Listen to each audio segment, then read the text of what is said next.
Hello, this is Reverend Don Lewis coming to you from the beautiful metaverse, and more specifically from beautiful Danville, Illinois, homeland of the Correllian tradition. And this is Midday with Reverend Don. And as you know, if you follow Midday with Reverend Don, you can type your questions or comments into whatever platform you're watching on. They'll appear here in my chat room, which is on the screen because I have no guests today, and we can communicate directly. And today is the first day of the new calendrical year. I want to start by wishing everyone a happy new calendrical year. This is the year 2025 AD, or 25 Aquarius in the Correllian calendar. And it is, I think, going to be a very important and pivotal year for the future. I've been talking about expectations for this year through much of the last year. We talked a lot about the much ballyhooed Project 2025, which I think is still a very serious concern. Talked about a lot of serious concerns around the rise of Christian nationalism, around the increasing polarization of the wider society, and the things that this offers as challenges to our pagan community. And I'm certainly not changing that point of view. And hello to Reverend Michael in the chat room. It's good to see you, Michael. I am going to say, however, and hello to Janet Winston in the chat room. It's good to see you. That I also believe in the power of magic and manifestation, and that we as magical people do not have to passively react to all of the forces of the universe, but are ourselves very active forces in the universe, both magically as well as physically. And so I think my message for the new year, in addition to being concerned about these very real concerns and challenges that we face, is to also use the abilities we have to build the future we want. And I have spent my entire life on a magical path.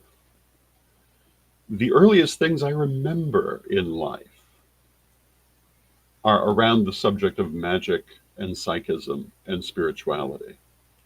A lot of them trace to the time of my grandmother's death and being taught about the spirit guides and the spirits and the ancestors at that time, the reverence of the ancestors in my family, even before that time. I've talked about this in various places.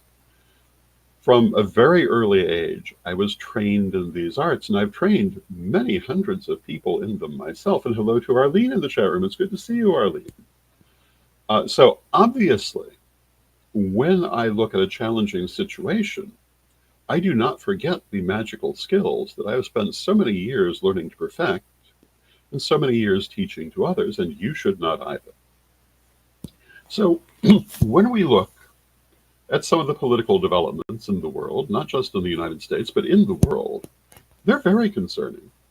There is a great deal of unrest. There are signs well, already we're in troubling times, and there are signs of more.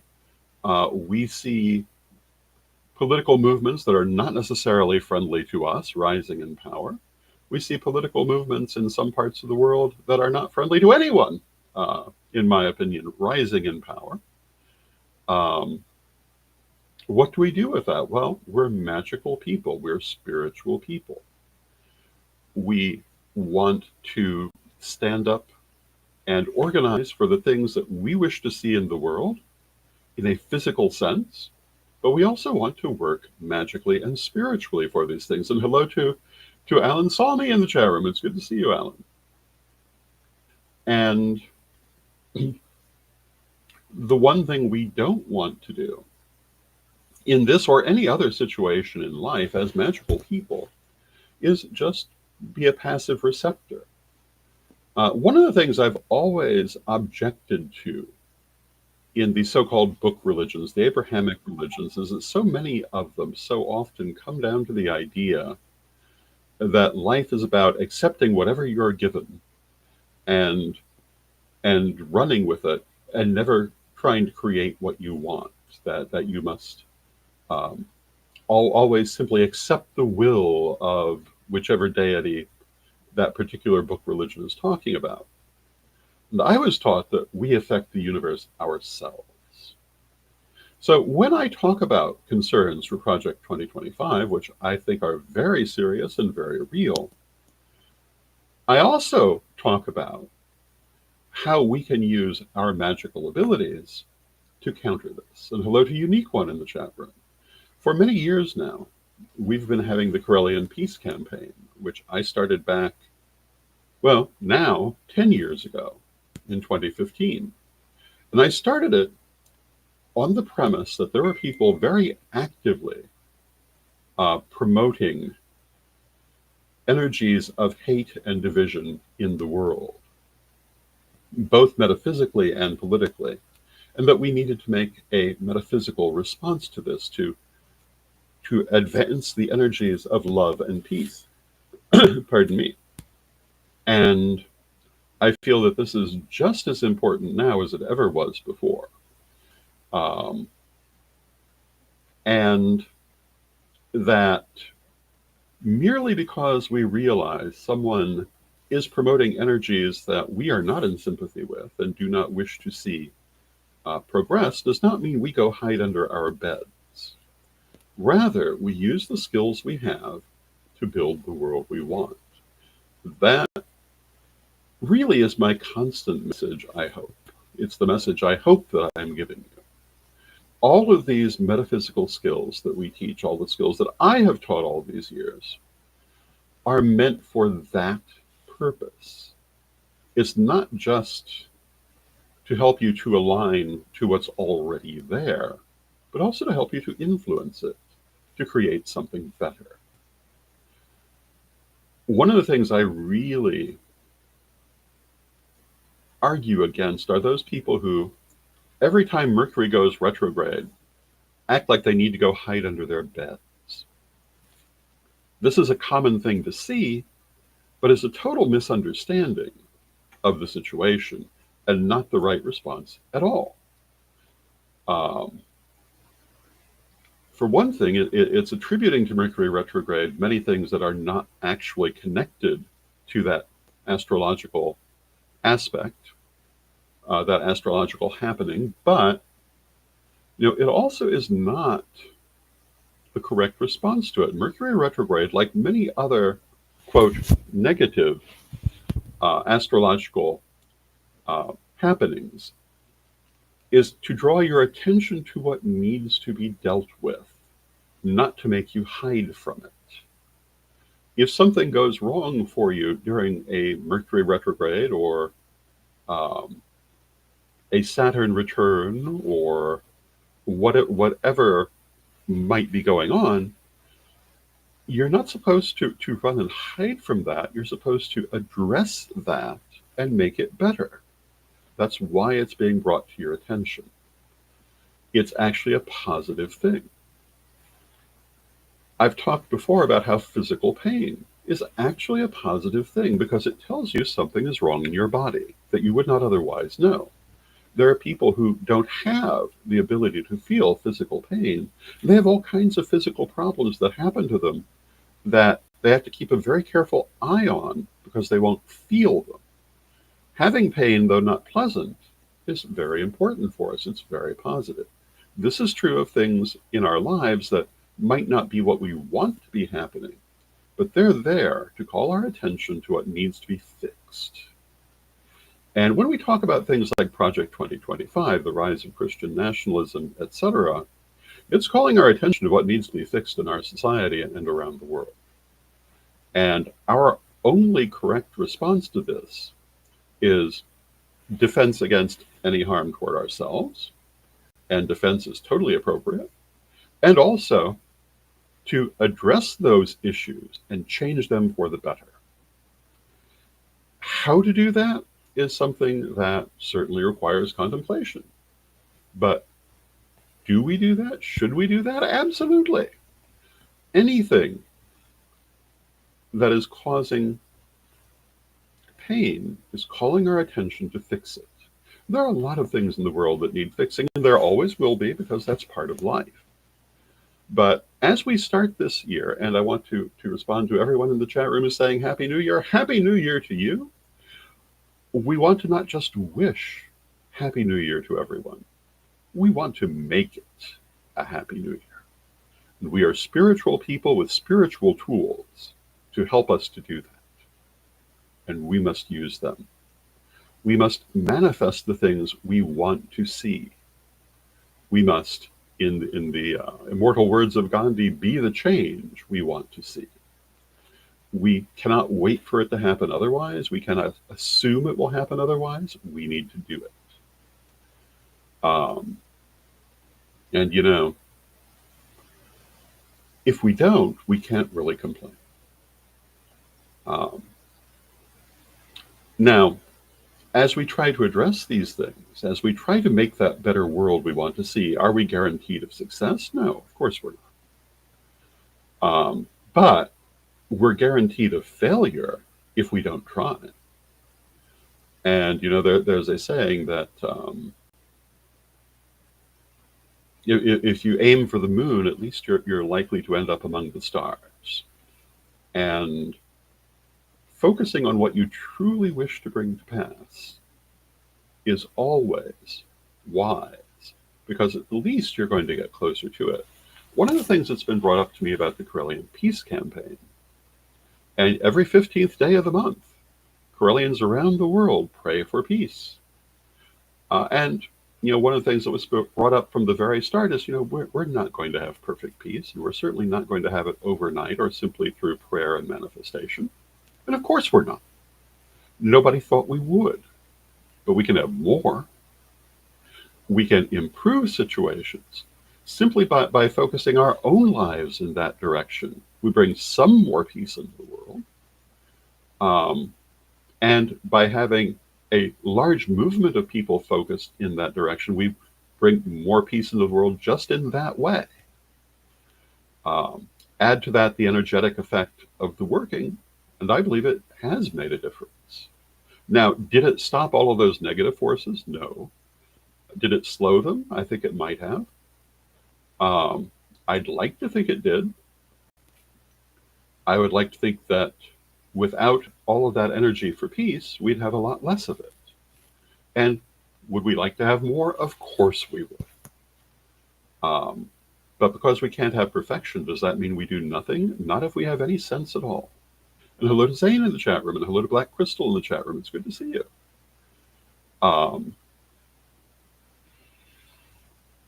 One of the things I've encountered over the years, and earlier in my life I was even occasionally guilty of myself, is the idea that you want your creations to be perfect, and they're not ready for the world until they are. And what this does for most people is it stops them from ever creating anything, because nothing is ever going to be perfect. I eventually came to embrace the idea of progress over perfection. And I was taught this by Ed the Pagan, my frequent guest on this program. And it's a very simple idea, and that is that it's better to light one candle than to curse the darkness. If you can produce a book that teaches people good information, it is more important to produce that than for it to be the perfect exemplar of that discipline. I've come out with a number of books over the last year. I'm about to bring out Reverend Don's book of stones, metals, and crystals. And none of them is perfect. In all of them, there's more that could have been said, because many of these subjects would fill more than one book. But writing what I wrote, I feel, is still important. It does not matter that it was not a complete encyclopedia. I wrote hundreds of pages of instruction in the Corellian degree system. And there are still things that would benefit by being included that often still get passed on personally, but didn't necessarily make it into the text. Does that mean the text was bad? No. It means that it's an everlasting subject, and learning is an everlasting process. One of the things that I definitely did include in those writings was the best piece of advice I ever received. It came from Lady Crystal, um, who I'm planning to talk to later today. And when I had my third degree initiation, her advice to me, her instruction to me, was to remember that this was not an ending. It was an achievement. It was not an ending, but rather a beginning of what would remain a lifelong process of growth and expansion.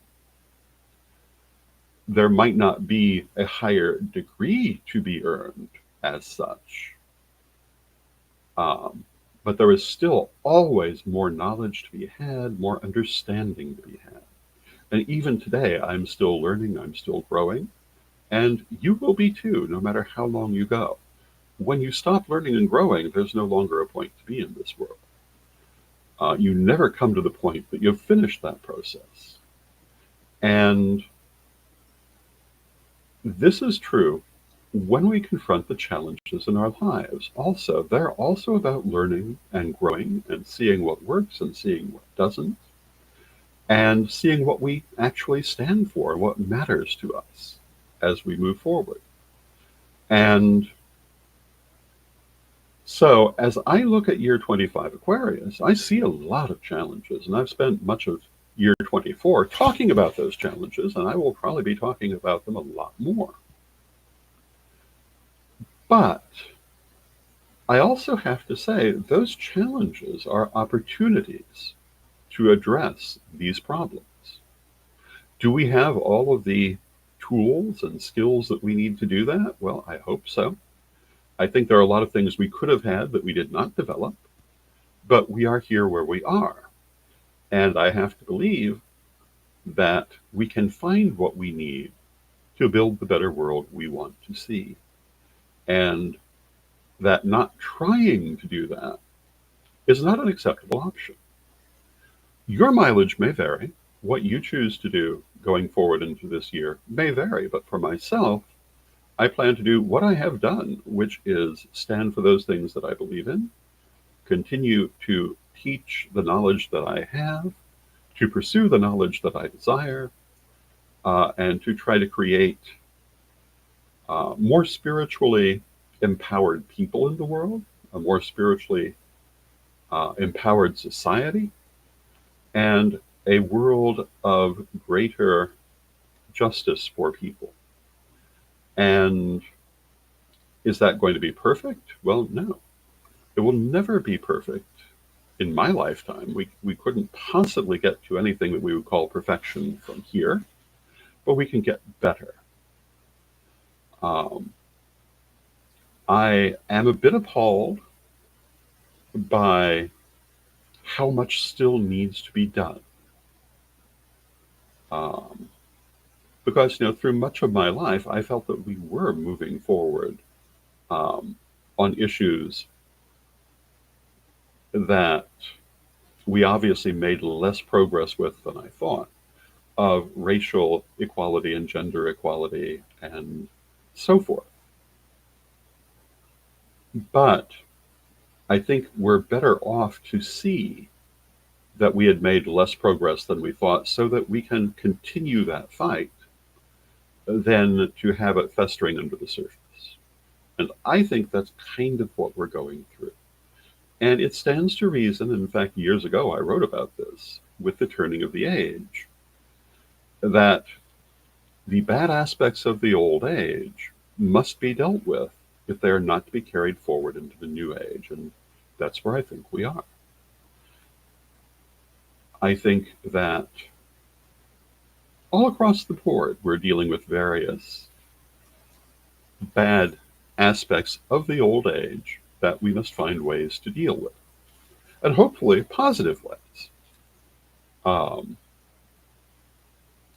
and they can't all be dealt with without conflict, um, even internal conflict sometimes. But that doesn't mean they can't be dealt with. It doesn't mean we can't get better. It doesn't mean we can't move forward. And just because we look at the world and see that Not everyone has already moved forward. Doesn't mean they can't. Doesn't mean they won't. And it doesn't mean that we should stop trying. This year, to me, is a challenge to all of us about what we believe, what we care about, and what we're going to do about it. And are we just going to allow events to run away without us, or are we going to affect them? And I feel that it's very important for us to affect them. Now, as we look at the year, as we look at the world, there are so many things that need positive energy affecting them that they would fill our half hour to list. Um, my general thought is that we must first look to what is within our power to do. And that, I guess, is what I would recommend for people. We must start close to home. We must start in our own lives. And we must build that better future we wish to see. When we see the world going in a direction we don't want it to go, we must try to redirect it, both magically and otherwise. And not just stand on the sideline watching. And, I cannot say that I have been 100% successful in following that advice during my life, but I have tried to follow that advice during my life and to take an active role in building the world I wanted to see. And have I been successful? Well, in some ways, I would say that I have. In some ways, I have not. And that is what you expect from life. And of course, in the end, it's the journey, not the destination, that is the point of life. It's the way we do these things. It's the way we move forward on these things. And hello to SPAC Fan in the chat room. And, every day I try to say hello to everyone in the chat room.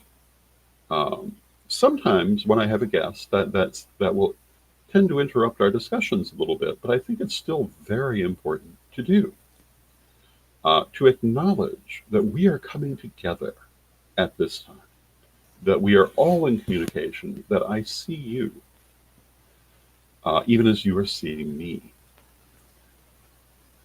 And when we talk about influencing the world, a lot of that is through our personal interactions.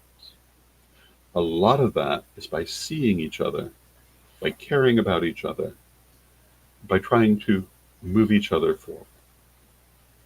And as we go forward into this new year, I hope that we will all be doing that to the best of our ability. Now, as we go through life, there will be things that threaten our ego, that may cause us to want to lash out at others.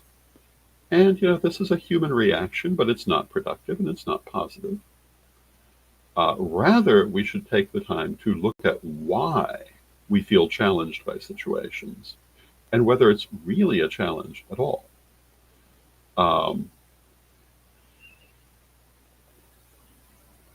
I think that, and I've spoken about this previously, I had whole programs about it, keeping things in proportion, choosing our fights, deciding what really matters.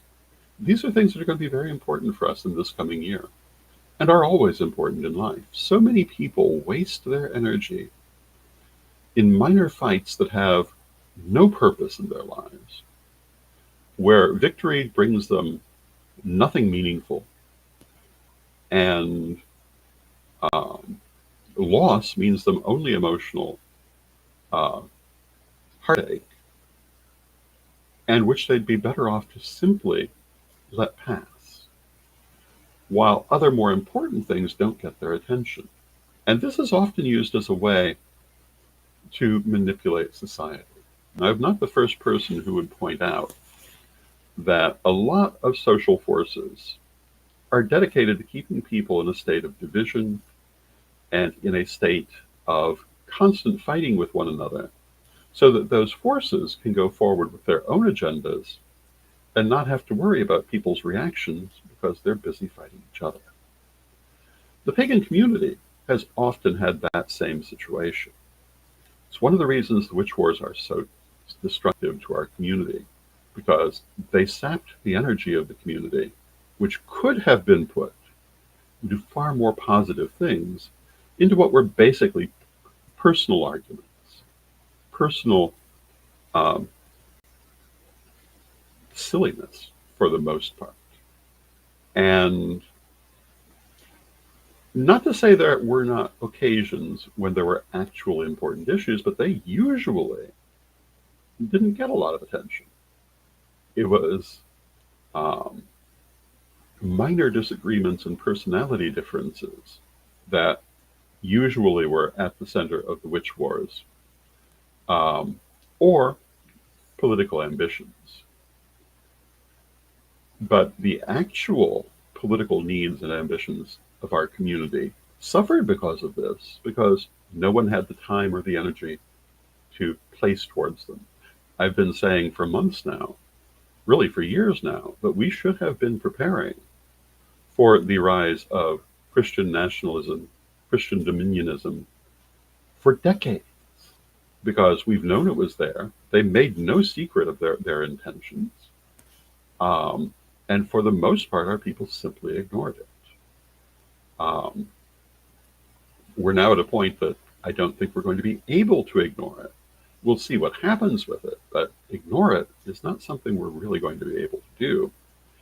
And it's entirely possible that it's going to be a very trying time for us. And hello to Judy in the chat room. It's good to see you, Judy. But again, we are magical people. We have abilities that we can consciously use that most people don't have in a conscious way.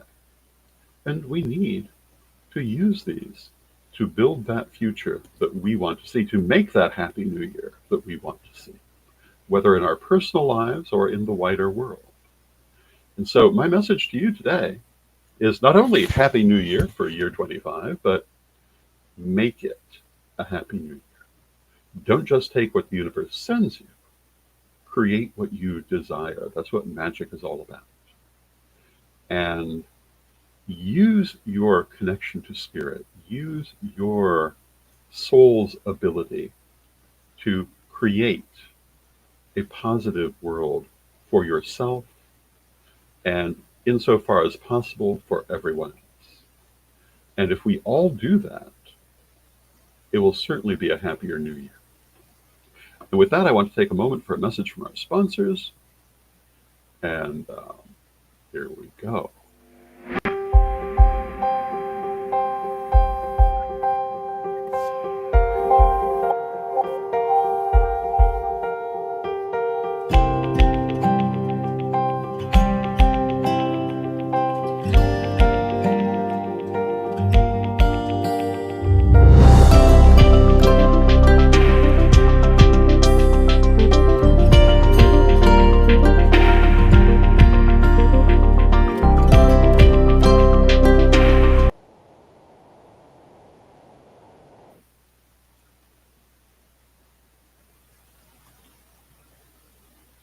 Ready to unlock the secrets of the universe?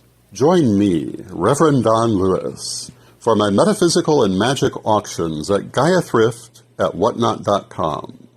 Discover fascinating artifacts, mystical crystals, and rare and unusual books that could change your life. Don't miss this chance to bring a little magic into your world. Reverend Don's Metaphysical and Magic Auctions, where the extraordinary can become yours.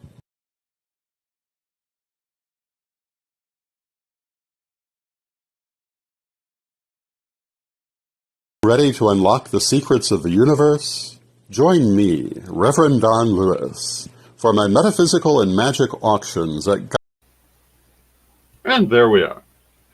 And thank you to our sponsors, Equinox Learning Hub and Reverend Don's Metaphysical and Magic Auctions. We'll have new auctions for you in the new year.